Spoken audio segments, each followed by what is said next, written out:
안녕하세요 여러분. 오늘도 많은 분들이 채널 앞에 모여주셨네요. 아이디 취직 그거 아무나 하나 내가 하지 님, 자소서가 나를 두 번 죽인다 님, 직무수행계획서 내가 왜 거기서 나와 님, 올해는 치중 끝이다 님, 올해도 아직 2달이나 남았다 님, 나 내일 최종 면접이야 님 등 모두 반갑습니다.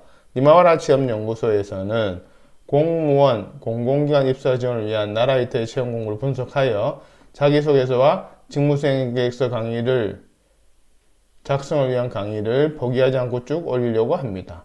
그러니 여러분의 좋아요, 구독이 강의를 만드는 데 큰 힘이 됩니다.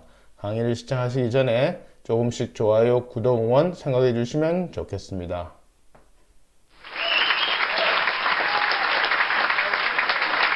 오늘은 산림청 일반직 일반임기제 임업 분야 자기소개서 직무수행계획서 강의 중 일부 순서입니다. 혹시라도 바쁘셔서 강의 영상을 띄엄띄엄 보시거나 아니면 빨리 감기로 점프하신다면 첫사랑과 헤어진 이후 최대의 후회를 하시게 될 것입니다.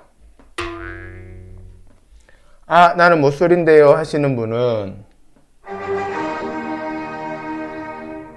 네, 이해합니다. 그냥 마음대로 하세요. 자기소개서 직무수행계획서 작성을 위해 우선 모집공고 분석하고 그것을 토대로 자기소개서 직무수행계획서 작성에 적용하는 방법과 예시가 순차적으로 있기 때문에 처음부터 끝까지 달려보시는 것이 합격을 위한 피가 되고 살이 될 것입니다.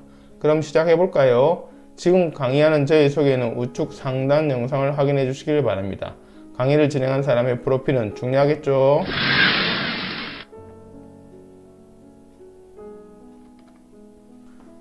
우선 채용계획을 살펴보면 직급, 직류, 인원, 근무 예정 부서, 주요 담당 직무 등이 명시되어 있습니다. 이렇게 명시되어 있죠. 주요 담당 직무를 한 번 더 살펴보면 이것은 주요 업무라고도 하는데 담당하게 될 업무를 키워드 중심으로 포괄적으로 명시한 것입니다. 줄여서 흔히들 주요 업무, 입사 지원 컨설팅 전문 용어로 주요 업무라고 하는데, 주요 업무를 분석할 때는 본인의 경력의 주요 업무 밑에 있는 상세 업무의 키워드와 유사성이 이 주요 업무와 얼마나 있는지를 먼저 정리하고 그걸 통해서 주요 업무에 우선순위를 부여하는 작업이 필요합니다. 이런 것을 간단 직무 분석이라고 합니다. 그래서 자기소개서 적기 위해서는 직무 분석을 먼저 하고 그런 다음 경력 분석 기술서라는 양식을 작성하는 것이 자기소개서 직무수행계획서를 잘 적기 위한 핵심입니다. 이것에 대해서는 강의 후반에 자세히 설명드리도록 하겠습니다. 산림청 일반직 일반임기제 모집 공고에는 직무기술서가 있는데, 흔히들 직무기술서 또는 직무설명서 등이라고 합니다. 좀 더 모집 공고에 대한 어떤 세부적인 중요 부분에 대해서 세부적인 버전이라 보시면 되고요. 여기서는 국제 산림 협력 분야 임업 6급 직무기술서를 대표로 설명드리도록 하겠습니다. 앞서 말씀드린 것처럼 모집공고에 명시된 직무기술서는 보통 모집공고 안에 있거나 아니면 별첨으로 들어가 있죠. 참고서와 같은 것입니다. 그런데 대부분 지원자들은 그냥 간과하는 경우가 많습니다. 그리고 바로 이력서 자기소개서 직무수행계획서를 작성하려고 하니 막막하거나 엉뚱하게 적는 것입니다. 밥을 짓기 위해서는 쌀을 씻고 뜸을 들여야 하는 것과 같은 이치입니다. 그래서 직무기술서를 분석하고 뒤에 말씀드릴 경력분석기술서를 먼저 작성한 후에 이력서와 자기소개서 그리고 직무수행계획서를 적어야 합니다.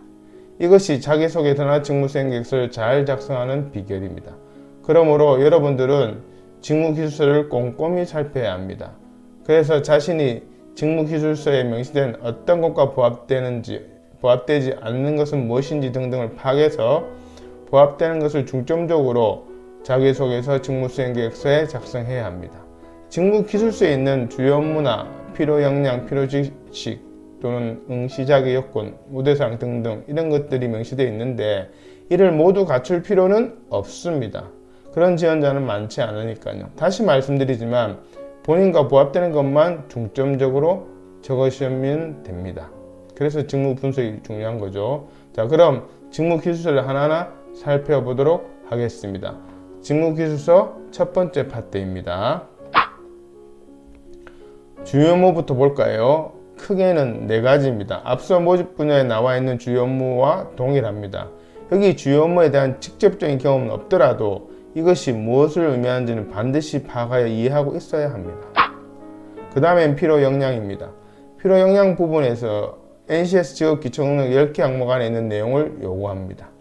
그렇기 때문에 여기 있는 역량 중 가장 자신 있는 2개 정도는 성공 사례까지 준비해 두셔서 자기소개서 작성은 물론 면접 질문에 대비하는 것이 좋습니다. 공공기관은 대부분 NCS 기반 채용인데 이것을 한마디로 말하면 사례로 입증하는 것입니다.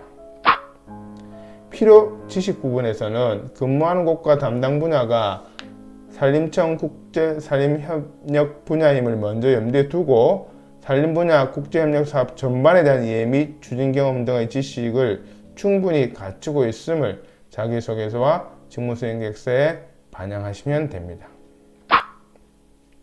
네, 방금 말씀드린 필요 지식에 관계된 부분입니다. 직무기술서 두 번째 파트입니다. 우선 응시 자격 요건 부분입니다. 경력에 대해서는 정량적으로 정확히 명시되어 있습니다. 이렇게 정량적인 조건을 조금이라도 충족시키지 못하면 지원하지 말아야 합니다. 본인이 판단해서 조금이라도 모자란 것은 괜찮겠지 하는 것은 오판입니다. 주 공적 증빙을 해야 하는데 어렵게 면접까지 통과하고도 자기 요건이 안 되어 입사가 취소되는 경우도 있습니다. 그 다음으로 학위 부분입니다. 석사학위 이상이라고 명시되어 있습니다. 또는 학사 취득 후 1년 이상, 전문학사는 3년 이상의 관련 분야 경력이 있어야 한다고 나와 있습니다. 우대 요건에서는 관련 분야 경력 자격증, 전산 관련 국가 자격증, 관련 전공 학위, 외국어 등에 대해서 언급되어 있는데 상세 정보는 모집 공고 우대 요건을 참조하라고 나와 있기 때문에 다음 슬라이드에서 살펴보도록 하겠습니다. 여기는 우대 요건 상세에 대한 첫 번째 해당되는 관련 분야 자격증입니다. 지원 직렬별로 자세히 나와 있습니다. 우대 요건 상세 두 번째입니다. 전산 관련 국가기술 자격증에 대해서 언급되어 있으며 동일 분야 자격증 경우에는 상위 자격증 하나만 인정한다고 나와 있습니다. 외국어 능력은 임업 6급에서만 해당되는데 해당 시험의 최소 인정 점수가 명시되어 있습니다. 시험 방법은 1차 서류 전형, 2차 면접 시험입니다. 필기 시험은 없습니다.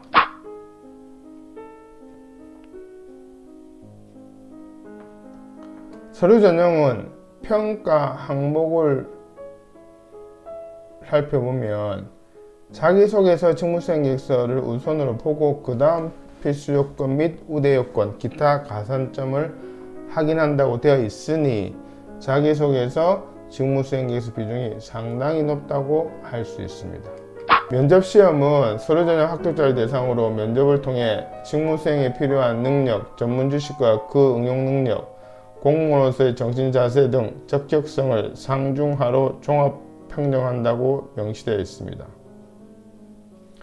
임업 6급 응시자의 경우 면접 당일 영어 심층 면접 및 산림 환경 등 관련 분야의 영작 시험도 실시한다고 나와 있네요. 다시 한번 연결해서 설명드리면 서류 전형에서 자기소개서나 직무수행계획서 우선적으로 보겠다 했고 이것의 의미는 면접 시 자기소개서 직무수행계획서의 내용을 토대로 이런 점들이 있는지를 검증하겠다는 말입니다. 따라서 자기소개서 직무수행계획서만 제대로 작성한다면 면접 때 훨씬 유리하겠죠.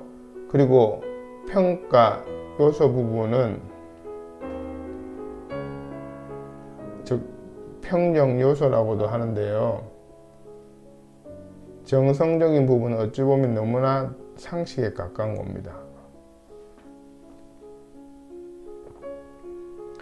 공무원으로서 정신자세, 의사 표현의 정확성과 논리성 이런 것들 말하는 거죠. 정성적인 부분.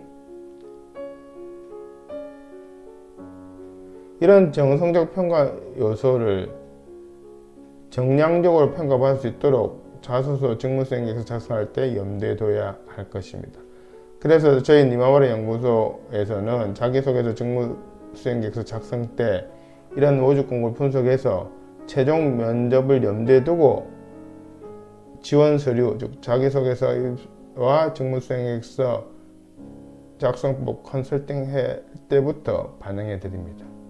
좀 더 구체적으로 말씀드리면 면접 시 평가 요소 중, 즉 여기서는 평정 요소로 나와 있죠. 첫 번째가 공무원으로서의 정신 자세입니다. 이 부분에 대한 답변 및 혹시 모를 추가 질문에 대해서는 성공 사례를 미리 준비해 두는 것이 좋습니다. 예를 들면 공무원으로서의 정신 자세가 무엇이라고 생각하냐는 질문에 1차 답변을 했는데 면접관이 추가적으로 그것을 실천한 사례를 말해보라고 하면 대답을 할 수 있어야 합니다. 이런 질문은 미리 준비해 두지 않으면 답변하기가 너무 힘들겠죠. 이런 면접 시 평가 요소를 고려한 준비도 그 출발은 직무기술서를 분석해서 자기소개서 직무수행계획서를 적기 전에 정리해두는 것과 그것을 바탕으로 경력 분석 기술서라는 양식을 이용하는 것이 효율적입니다. 그것에 대해서는 뒷부분에서 설명드리도록 하겠습니다. 보수 수준이 연봉으로 정확히 명시되어 있습니다. 임기제 공무원이라서 호봉제는 적용이 안 됩니다. 여기는 마감 및 접수 방법이 나와 있습니다. 11월 8일까지 마감이며 접수 방식은 등기 우편 접수입니다. 자, 그럼 모집 공고를 분석하고 특히 직무기술서 혹은 직무설명서라고도 하기도 하는데요. 그것을 중심으로 나의 경력과 역량에 부합되는 것도 살펴보았습니다. 이것을 바탕으로 모집 공고에 나와 있는 주요 업무를 나에게 맞도록 우선순위로 재정립하는 게 남았습니다. 이것을 직무 분석이라고 합니다. 직무 분석에 대해서는 다음 슬라이드에서 다시 말씀드리겠습니다. 결론적으로 자기소개서 직무수행계획서 작성 순서는 경력 분석 기술서를 먼저 작성하고 자기소개서, 직무수행 방향잡기, 그리고 그것을 토대로 최종 응시원서에 작성하는 것입니다. 자, 그럼 위의 단계에 대해서 하나하나 설명해 보도록 하겠습니다. 먼저 왜 경력 분석 기술서가 필요한지를 설명드리면 보통 자기소개서, 직무수행계획서 등의 입사지원서를 작성하실 때 사전에 자신의 경력에 대한 정리 없이 바로 작성을 하시는 경향이 많습니다. 그러니 당연히 생각이 정리가 잘 되지 않고 작성하면서 생각하려고 하니 작성하기가 힘들거나 엉뚱하게 작성하게 됩니다. 실제로 한 분야에 10년 넘게 근무한 분들에게 본인의 그 분야 장점이 무엇이냐라는 질문에 성실하게 책임감 있게 등등 이런 하나만한 얘기로 대답하는 경우가 허다합니다. 그것은 역량이 없어서라기보다는 자기소개서, 직무수행계획서 등의 입사지원 서류 적기 전에 사전 준비 작업이 되어 있지 않아서 그렇습니다. 본격적인 경기에 앞서 준비 운동을 하는 것과 같은 원리라 생각하시면 됩니다. 그럼 경력 분석 기술서의 용도를 중심으로 좀 더 구체적으로 알아보겠습니다. 첫째, 나의 경력을 모집 공고에 맞춤형으로 생각을 정리하는 것입니다. 둘째, 모집 공고를 통한 나의 직무수행 우선순위를 정하는 것입니다. 셋째, 모집 공고의 주요 업무와 나의 상세 업무에 대한 매칭입니다. 앞서 자기소개에서 직무수행 계획서 작성 순서에서 언급해드린 직무 분석과 경력 분석 기술 작성이 왜 중요한지는 우측 상단에 직무수행 계획서 컨설팅 3탄의 일부를 꼭 시청 바랍니다. 니마마라 취업연구소 유튜브 채널의 동영상 목록에 보시면 동영상이 나와 있습니다. 네 번째로 성공 사례 적기입니다. 이 부분에 대해서는 프로그램 활용법과 함께 다음 슬라이드에서 설명드리겠습니다. 그럼 성공 사례 적는 게 왜 중요한지 말씀드리겠습니다. 우선 나의 강점을 정리하는 데 도움이 됩니다. 성공 사례를 정리하다 보면 자연히 이 주요 업무 밑에 속한 상세 업무에서 나의 강점이 무엇인지 정리가 됩니다. 그래서 지원자의 업무상 강점에 대해서 구체적이면서 변별 있게 기술하게 됩니다. 그 다음으로는 강점에 대한 근거 제시가 됩니다. 강점만 기술에 놓으면 진정성이 떨어집니다. 그것을 입증할 만한 근거를 반드시 제시해야 하는데 그것이 바로 성공 사례입니다. 마지막으로 모든 공공기관의 채용 심사 기준인 NCS 기반에 부합됩니다. NCS 기반이란 한마디로 사례 적기입니다. 성공 사례 적는 법과 예시는 다음 슬라이드에서 소개하겠습니다. 자, 그럼 성공 사례 적는 법에 대해서 설명드리겠습니다. 성공 사례를 적기 위해서는 그냥 막 적는 것이 아니라 틀이 필요한데요. 그 틀을 프로그램이라고 부릅니다. 니마마라 취업연구소에서 컨설팅을 의뢰하시면 자기소개서와 직무수행계획서 작성을 위한 주제별 프로그램을 만들어서 제공합니다. 물론 그것에 대한 활용법도 설명드리고요. 여기서는 성공 사례 적는 프로그램 중 가장 간단한 것, 흔히 말하는 스타 원칙에 입각하여 만들어 놓았습니다. 지원 직무 및 작성 분량에 따라 더 구체적이고 다양해질 수가 있습니다. 프로그램은 문장들로 이루어져 있고 지원자가 작성해야 할 부분은 땡땡으로 표시되어 있습니다. 땡땡 부분만 지원자가 작성하시면 됩니다. 나머지는 면접관에 가장 빠르고 정확하게 어필되기 위해서 틀을 잡아 놓은 것이니 절대 건드려서는 안 됩니다. 오른쪽에는 이 프로그램의 활용법이 나와 있습니다. 이 프로그램 활용법에 대한 구체적인 설명은 우측 상단에 직무수행계획서 컨설팅 3탄의 2부를 꼭 시청 바랍니다. 역시 니마마라 취업연구소 유튜브 채널의 동영상 목록에 보시면 확인할 수 있습니다. 니마마라 취업연구소에서는 맞춤형 컨설팅으로 작성을 도와드리겠습니다. 자기소개서, 직무수행계획서 작성을 도와드리겠습니다. 산림청, 일반 임기제, 임업, 자기소개서, 직무수행계획서 강의 2부도 기대해주세요. 구독, 좋아요 부탁드립니다.